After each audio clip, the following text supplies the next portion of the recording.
Piling ko yung pamilya ko, mga apo. Yun ang naging ko sa mga anak ko. Yung araw-araw na pagsasama namin, doon ko na-focus sa kanila.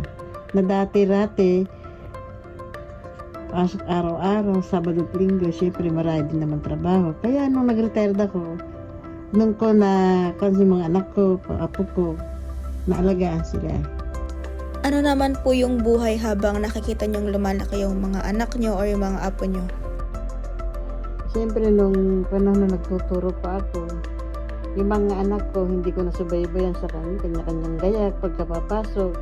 Pag uwi naman sa bahay, siyempre paperworks pa rin ang hawak ko. Paggagayak ng mga pagkain namin, sama-samang pagkain. Pero yung paglaki nila, hindi ko masyadong nasubaybayan.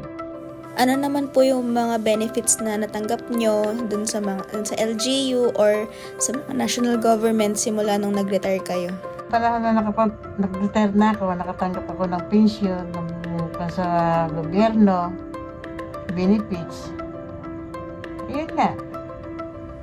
Ginamit ko sa magandang sa pagtanda ko, gano'n. Ngayon naman po, ano naman po yung mga bagay na gusto nyo pang gawin? Siyempre, mga bagay na ngayon na panahon naman na hindi na ako nagtuturo. Abay, nung panahon na nagtuturo ako, puro school. Ngayon, ini-enjoy ko na rin yung sarili ko.